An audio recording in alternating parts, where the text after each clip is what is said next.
Hi, I'm David Keegan, the undergrad director of family medicine here at the University of Calgary. So, if you've got time on your punch biopsy morning, that you've done a whole bunch of punch biopsies, you've got the figure eights all figured out, and yet you've still got a bunch of time, you've got some sutures, you've got a scalpel, you've got some pig's feet, and you're ready to get going and learn some more stuff, great, you can. What's really neat about suturing is that there's a whole bunch of different types. I'm going to teach you now briefly about my absolute favorite stitch in the world, which sounds totally crazy and nerdy, but yes, I've got my favorite suturing technique in the world, and it's called horizontal mattress sutures. And the reason why, although it's a little bit more difficult than simple interrupted, you're guaranteed a few things. Number one, you will get the edge to each edge properly. Sometimes when you do regular simple interrupted, when the edges line up, if here's the cut, there's actually a little bit of a lip might happen.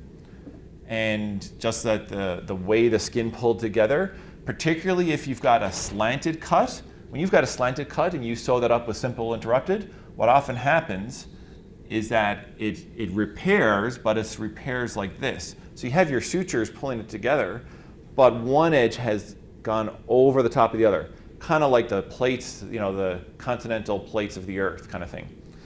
Okay, but with horizontal mattress, all of that is gone. All of these problems go away, and it just feels, you look at it and it just looks snug, it feels snug, and the doctor inside of you says, that's a great repair.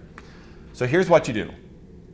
So if you've got a cut, it's very similar to regular old simple interrupted sutures, which you're all now kings of. You all guys all know how to do this really well. So simple interrupted, just to review, you put the suture in, it goes through, you put it in through the other side, comes out, you've got your free ends, you tie your knot, and then when it's all said and done,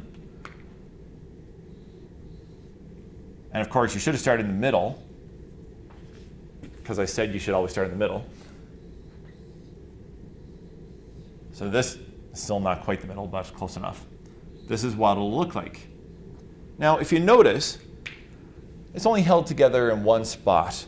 And I don't know, like if you're going to do all that work, let's get more yield out of it than just one spot.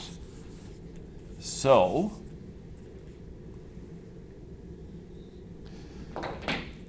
here's what you do. Just a little bit up from middle, you put your suture in. Here's your entry point. And it goes through the skin, comes out, there's a little bit where you can see, and it goes back into the inside edge of the skin, and it comes out.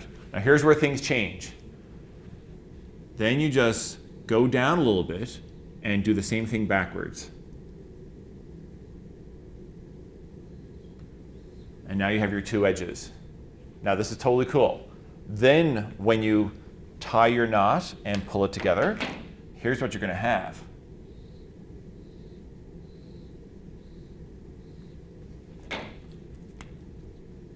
When you pull it together, you'll see this. Here's going to be your knot and your free edges.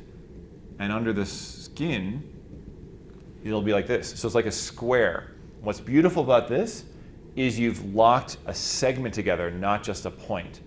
In the simple interrupted sutures, you're just putting points together. With the horizontal mattress, you're putting segments. But now also, look, what's kind of neat, it might seem that this takes a bit more time, but you know what? No, because if you put another one here, and another one here, it's only taking you 3 horizontal mattress sutures, or what I find patients like the term is double sutures. So you've only had to put in 3 double sutures or horizontal mattress sutures, and you've now got the whole thing held together in segments instead of just points. And it just works out better. But most importantly, is remember what the whole purpose of suturing was to get the edges of the skin together and let the body do the rest? Well, if you look at the cross section of a stitch, of a horizontal mattress stitch, here's the cut up top and here's their hair or whatever. What you've done is by going in down like this, and then going across and doing the same thing again. What you've done is you've guaranteed that you won't get the slippage. It comes together like this because you're tacking together it on a segment, and you don't get one edge of the skin going over the other unless you did a really bad job. So horizontal mattress suturing, it's a really neat thing to do. If you get a chance to practice it, I would do that. There's also other fancy types of suturing you can do. You can do what's called vertical mattress suturing. So instead of the plane of the square being horizontal, like the horizontal mattress suturing was, the plane of a vertical mattress, it's vertical, which might make sense. This is good for like deep cuts. Usually maybe in the thigh where somebody has a really thick skin. Maybe they've got like a lot of fatty tissue in their skin or whatever, and it's kind of gaping and needs a bit of extra sort of strength. You don't do them that often. In all the emergency work I've done, I didn't do this very often, but some people really like to do them a lot. So it's sort of like the the horizontal mattress. You go in through the skin, comes through, comes out again through the skin here, but instead of going down, you go over and you go through, and now you go deeper, much deeper, and way deep down. So this is, like I said, for deep cuts. And then you'll come out here, and you'll have the knot tied here. So then you're going to end up with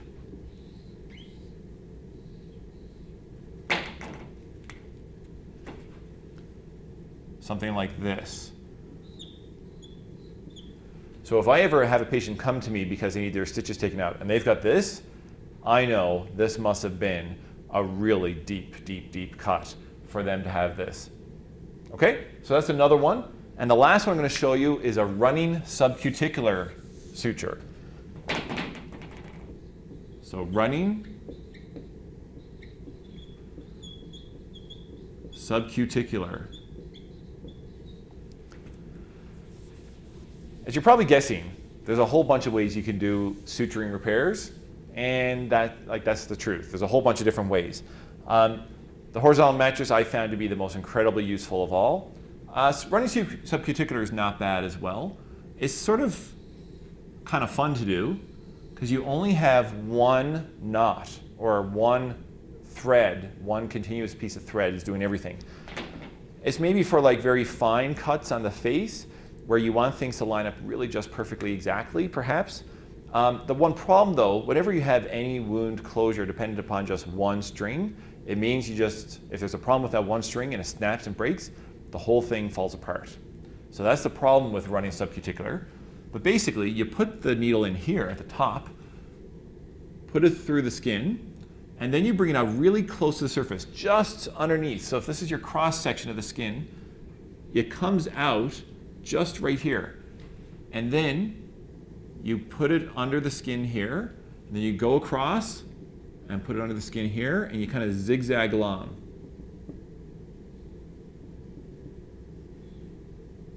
And you're always going just under the skin. The suture never comes outside. You see it in the opening, but you never see the suture on the skin on either side of the cut.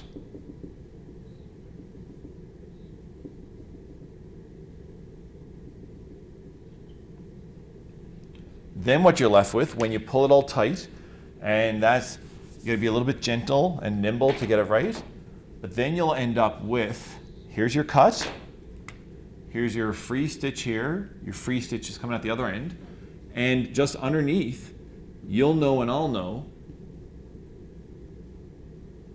that this is what's happening with the suture.